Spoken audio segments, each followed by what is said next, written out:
Dans l'épisode 1, je t'ai expliqué pourquoi ce voyage au Chili.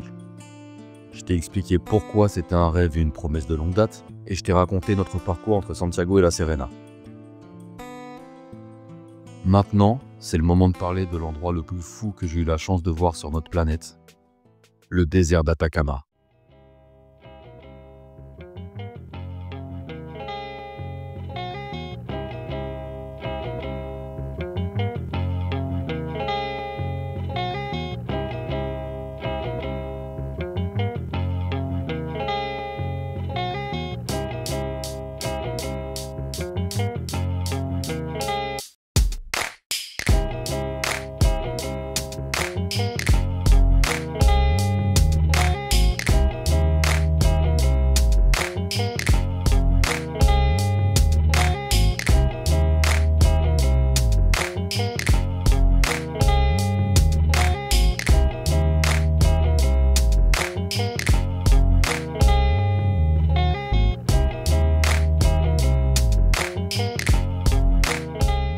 À peine descendu de l'avion, on a récupéré une voiture et on a roulé jusqu'à San Pedro de Atacama.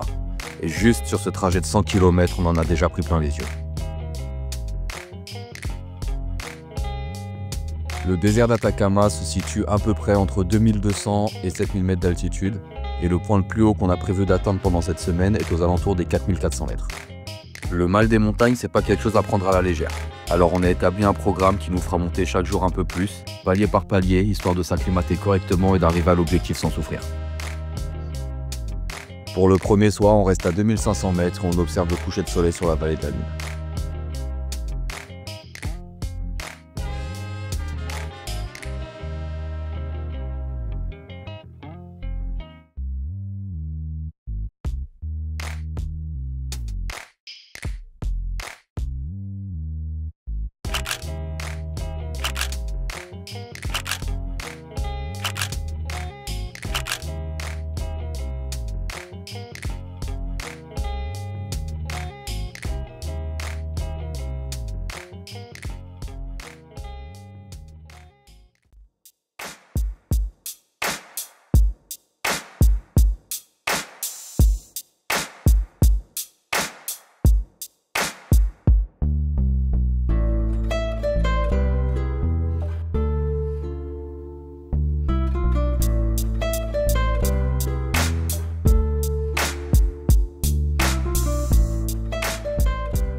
J'ai toujours été fasciné par les déserts et par les grands espaces en général.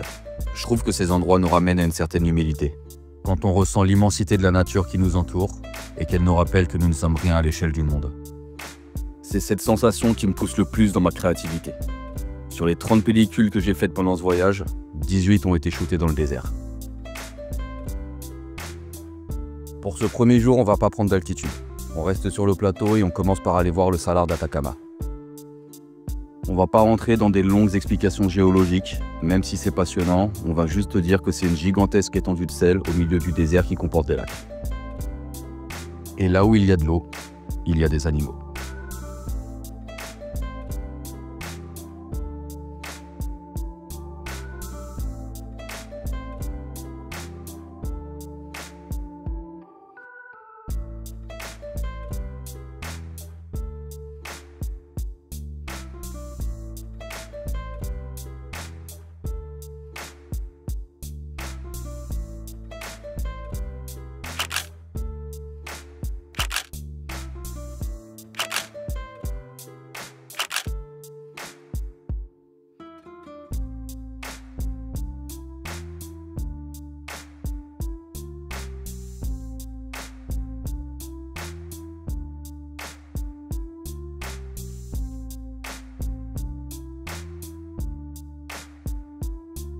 Le Chili, c'est une des zones les plus sismiques du monde. Il est situé là où se rencontrent la plaque sud-américaine et la plaque de Nazca.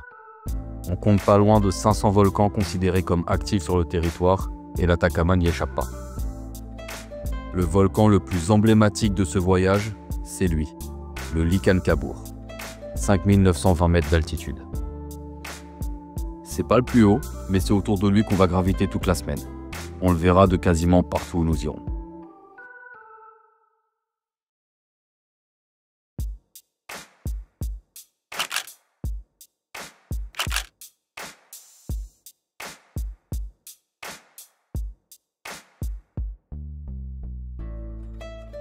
Jusqu'à présent, on était resté sur les routes plus ou moins goudronnées du désert.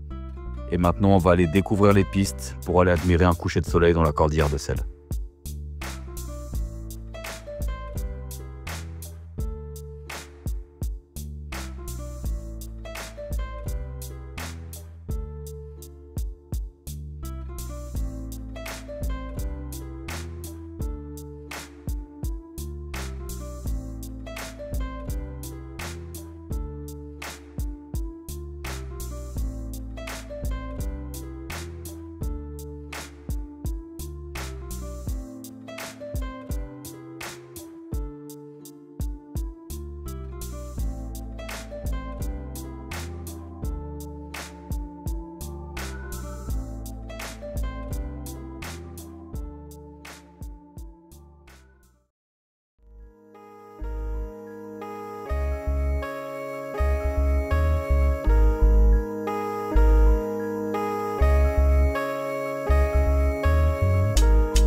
Troisième jour.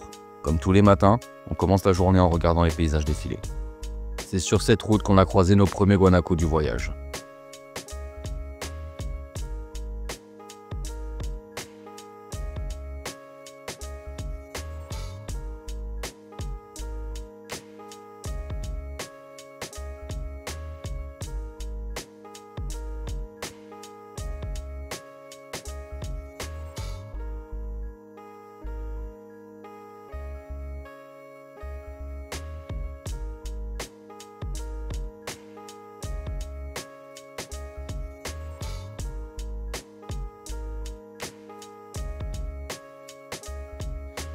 Aujourd'hui, on va commencer doucement à prendre de l'altitude. On monte à 3500 mètres pour aller voir la vallée Arcoiris. C'est une vallée où l'oxydation des minéraux contenus dans la roche donne des teintes de vert, de bleu, de rouge, de jaune.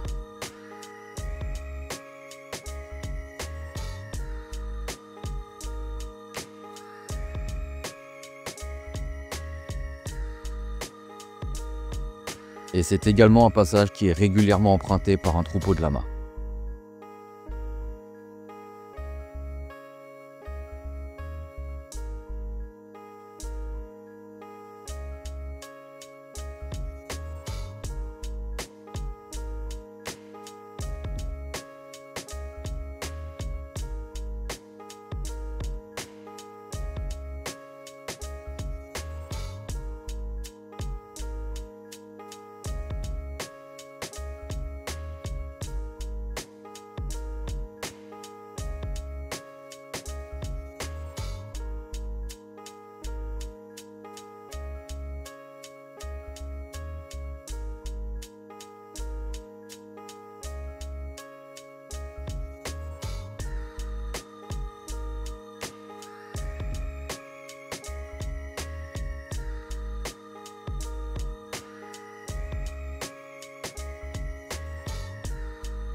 Après ça, on a encore fait de la route, on a encore croisé des guanacos et on s'est encore arrêté pour les observer.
On a ensuite filé vers la vallée de Mars pour terminer la journée en marchant dans ces formations rocheuses et ces dunes de sable à perte de vue.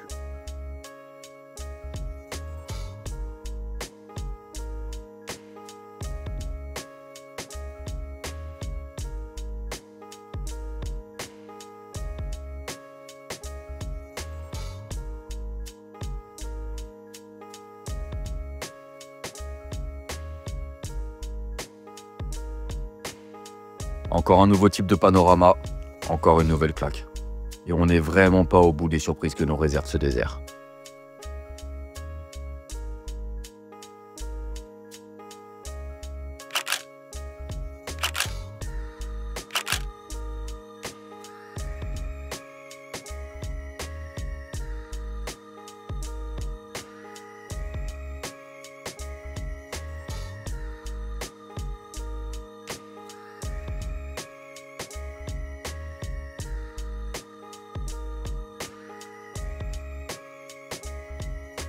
On conclut ce 3e jour en dévalant une dune en courant, comme des enfants innocents, mais à la fois pleinement conscients de la chance qu'on a de pouvoir vivre ces moments magiques.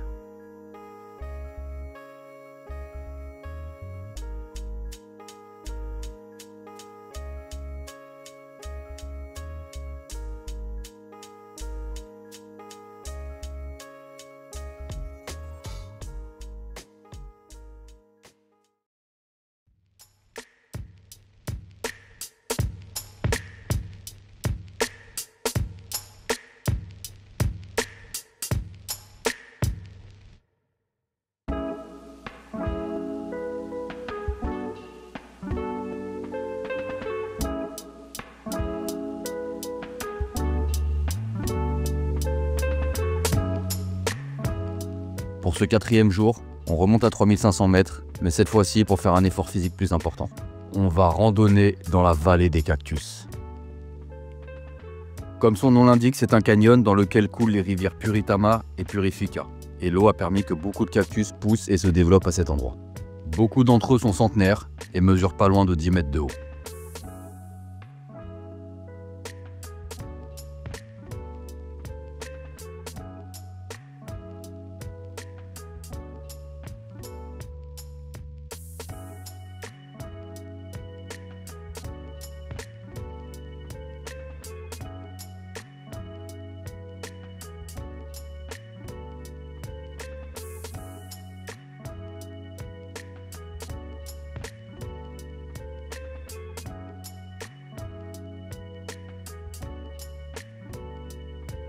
On a remonté le canyon pendant quelques heures, traversé plusieurs fois la rivière, jusqu'à arriver au fond du vallon. Et on est resté là, à seulement regarder les cactus.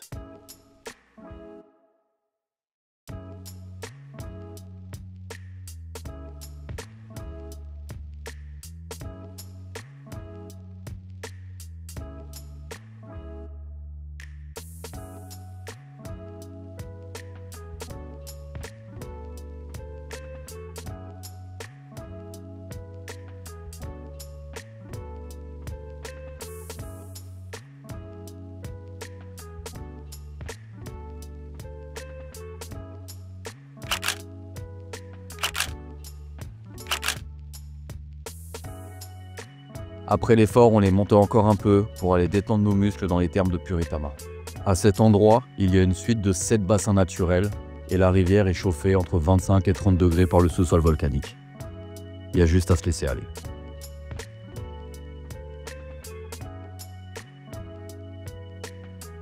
Une fois totalement relaxé, on est redescendu jusqu'à San Pedro par une piste pleine de trous. Et ce soir, pas de coucher du soleil. On se couche tôt, parce que le programme de demain sera très matinal.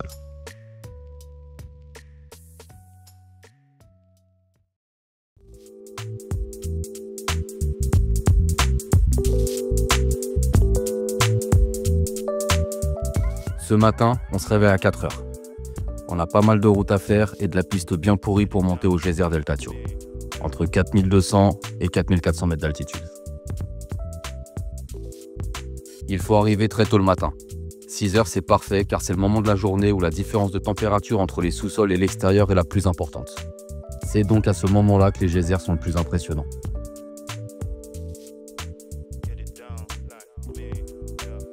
Il faisait moins 11 degrés et l'eau des geysers peut atteindre 90 degrés. C'est ça qui donne ce spectacle si fascinant.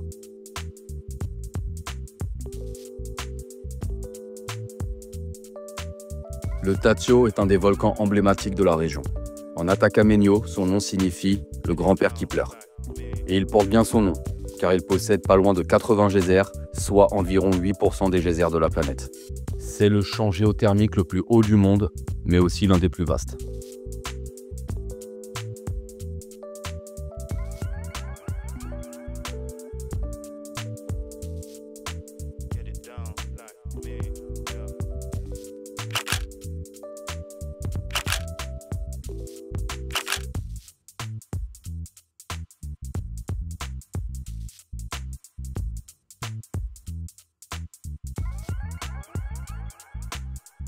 Le soleil a fini par passer par-dessus les crêtes et on est resté là toute la matinée jusqu'à ce que les geysers deviennent moins impressionnants.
On est ensuite redescendu jusqu'au village de Machuca. On y allait exprès pour goûter une spécialité locale, des brochettes de lama. Dit comme ça fait pas forcément rêver, mais c'est vraiment très bon. Pour terminer, on est rentré à San Pedro en prenant le temps de s'arrêter sur les panoramas et observer les animaux qu'on croise sur le bord de la route. Et demain, on remonte à nouveau au-dessus de 4000 mètres.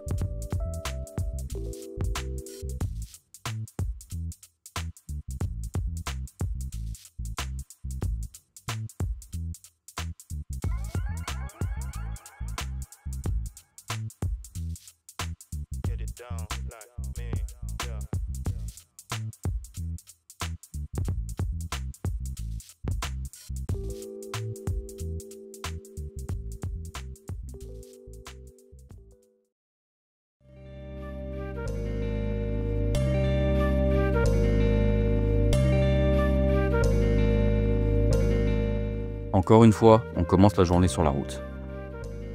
Ici, les distances sont très grandes et il faut être prêt à rouler 200 à 300 km par jour pour voir tout ce que le désert a à offrir aux voyageurs. On passe par Soker, le dernier village avant la frontière avec l'Argentine, pour y faire valider notre droit d'accès au lac d'altitude qu'on va voir aujourd'hui. Le tourisme dans l'Atacama est géré par les Atacameños. C'est le peuple amérindien qui vivait ici initialement. Et c'est une bonne chose, car ils ont à cœur de protéger l'écosystème, notamment en limitant le nombre de véhicules par jour dans certaines zones.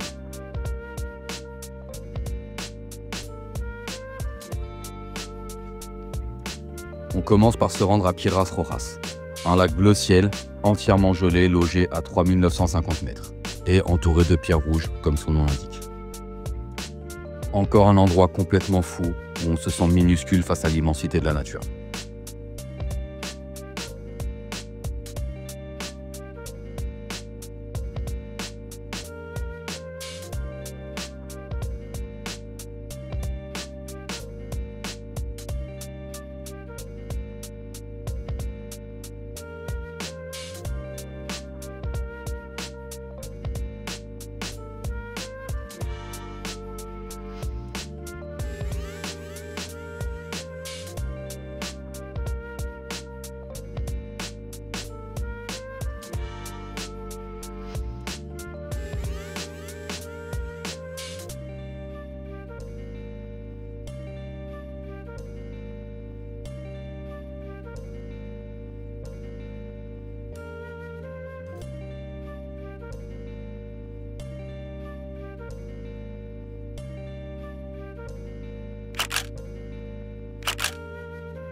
On continue la journée en montant 200 mètres de plus pour aller au lac Mescanti et Meñiques, situés respectivement au pied des volcans qui portent le même nom.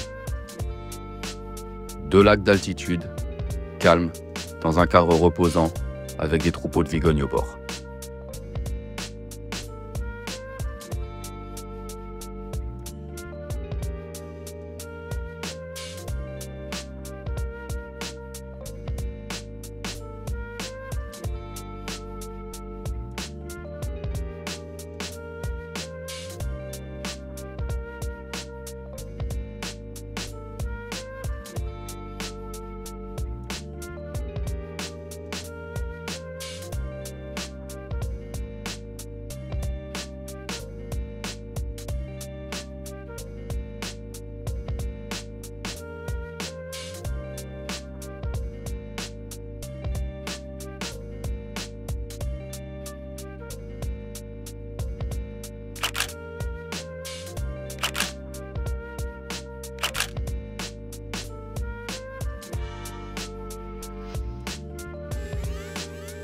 L'altitude amplifie la dépense d'énergie, surtout au-dessus des 4000 mètres.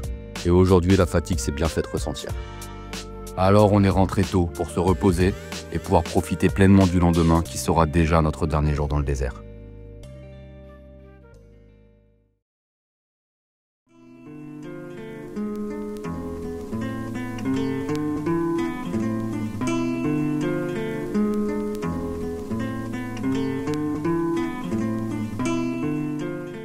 Dernier réveil dans l'Atacama.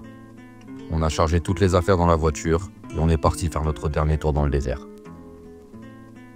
On commence par faire un rapide passage dans le Salar de Atacama pour aller voir 2 lacs qu'on n'avait pas pris le temps de voir le premier jour. Tebenquiche et Los Ojos del Salar.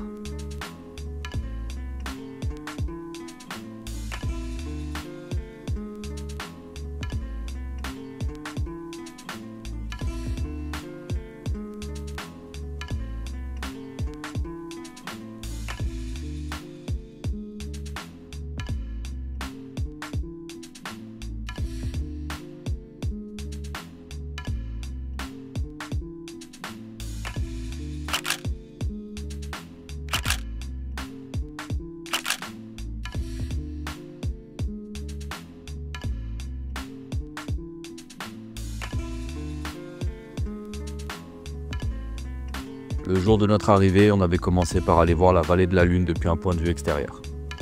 Pour le dernier jour, on va s'aventurer à l'intérieur et c'était sûrement la meilleure manière de conclure ce voyage.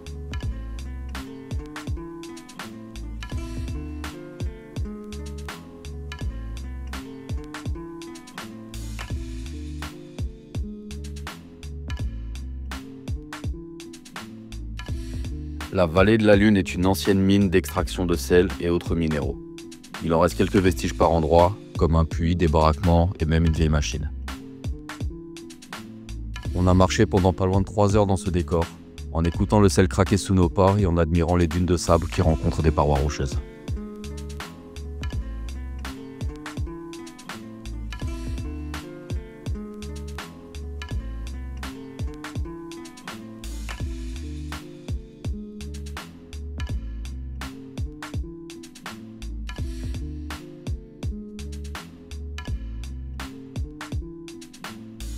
On a gravé dans nos mémoires les dernières images de ce voyage, capturé les dernières photos, les derniers rushs.